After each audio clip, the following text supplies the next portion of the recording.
네, 오늘도 주님과 승리하는 귀한 하루가 되시기를, 은혜의 하루가 되기를 바랍니다. 오늘 우리 살펴본 본문은 의회의 명령으로 시작을 합니다. 내가 어떤 성읍으로 나아가서 치료할 때에는 그 성읍에 먼저 화평을 선언하라. 전쟁의 매뉴얼이 화평으로 시작을 합니다. 그러니까 칼을 들기 전에 먼저 평화를 제안하라는 명령입니다. 그런데 그 화평이 절대적인 것까지 이뤄가면서 화평을 이루라는 것은 전혀 아닙니다. 왜 그렇습니까? 18절의 말씀을 보십시오. 이는 그들이 그 신들에게 행하는 모든 가증한 일을 너희에게 가르쳐 본받게 하여 너희가 너희의 하나님 여호와께 범죄하게 할까 함이니라. 사람에 대해서는 상대적입니다. 화평을 선언할 수 있고 받아들이면 함께 살 수 있고 조공을 받으면 그들을 보호할 의무까지 짊어지게 됩니다. 그러나 우상 숭배의 가능성, 곧 죄에 대해서는 절대적입니다. 한 호흡도 여지를 남겨두지 않고 제거하도록 명하십니다. 이 구분이 오늘 본문을 관통하고 있어요. 어떤 것은 협상의 자리에 둘 수 있고요. 어떤 것은 협상의 자리에 절대 둘 수가 없습니다. 어떤 것은 시간이 지나면 함께 어울려 살 수 있고 어떤 것은 시간이 지날수록 반드시 우리를 무너뜨리게 됩니다. 우리는 이것을 구분할 수 있어야 되겠습니다. 오늘날 성도의 위기라면 이 분별을 잃어버리는 데 있습니다. 교회의 위기도 마찬가지입니다. 우리는 두 가지를 거꾸로 할 때가 많이 있죠.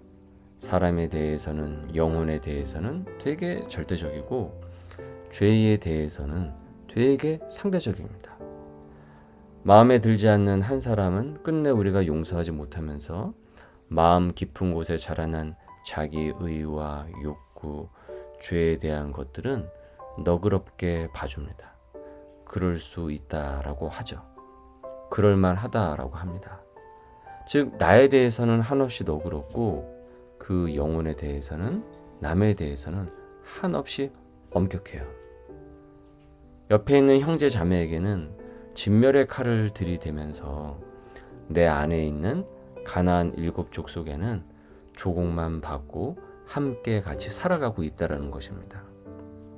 오늘의 본문이 경계한 모습인 것이죠. 죄라는 우상이 가까이 있으면은 반드시 가르쳐서 그것을 본받게 만들고요. 결국 하나님께 범죄하고 하나님과 점점 멀어지는 사이를 만들어 버립니다. 본래 죄의 속성이 그렇습니다. 죄의 너그러운 교회들도 그렇습니다. 그리고 죄에 대해서 온전히 가르치지 않는 공동체가 더욱이 그렇습니다. 그래서 시간이 지날수록 예수님을, 하나님을, 성령께서 하시는 그 사명을 본받는 방향으로 나아가기보다는 자기 자신을, 아니면 어떤 누군가의 그 모습을, 사람을, 허물 많은 그 사람의 모습을 계속 가르쳐서 본받게 만들기 마련입니다.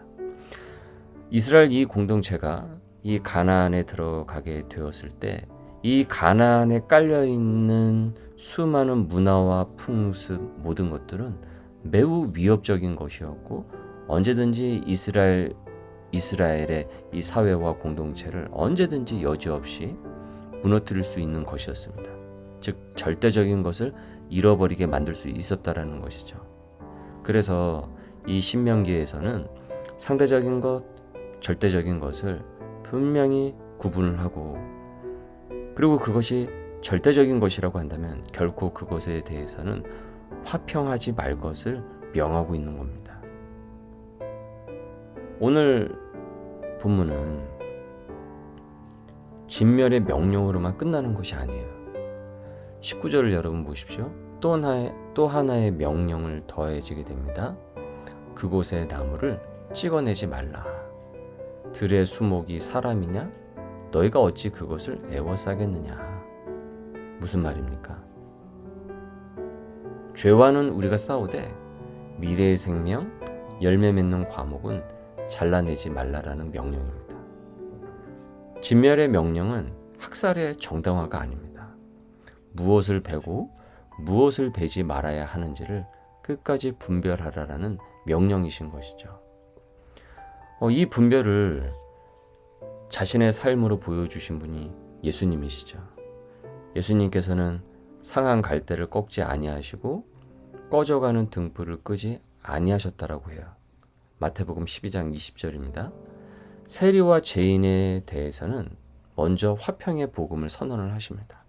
그래서 그들의 집에 들어가셨고 그들과 함께 식사를 하셨어요.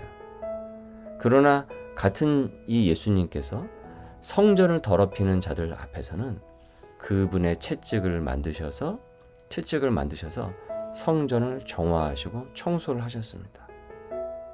외식하는 종교 지도자들을 향해서는 독사의 자식들아 라며 외치셨어요. 그러니까 그 영혼, 사람에 대해서는 상한 갈대 한 가지도 꺾지 않으시면서 죄에 대해서는 단 한 점도 봐주지 않으셨던 것이죠. 예수님께서 내가 세상에 화평을 주러 온 줄로 생각하지 말라. 화평이 아니요 검을 주러 왔노라 라고 말씀을 하셨습니다. 이 말씀을 하실 때는 그 검은 사람과 사람 사이에 두신 검이 아니라, 이 검은 사람과 사람 사이에 두신 검이 아니라 죄와 생명 사이에 두신 검입니다. 즉 오늘 말씀의 분별이 예수 그리스도의 사역 안에 그대로 들어있다라는 거죠. 그래서 여러분, 우리에게 필요한 것은 이 분별이에요. 그렇게 우리는 내 주변에 있는 사람에 대해서는 먼저 화평을 선언해야 합니다. 그것이 말씀에 순종하는 것입니다. 그것이 복을 얻는 길입니다. 그가 우리에게 이 화평에, 내가 하나님 예수님의 은혜를 받고 그래서 그 화평의 복음을 전했을 때 거기에 동의하지 않는다고 할지라도, 그 화평에 동의하지 않더라도, 그의 생각이 우리와 다르다고 할지라도 그것은 죄가 아닌 한 먼저 우리가 평화의 손을 내밀어야 한다는 거예요.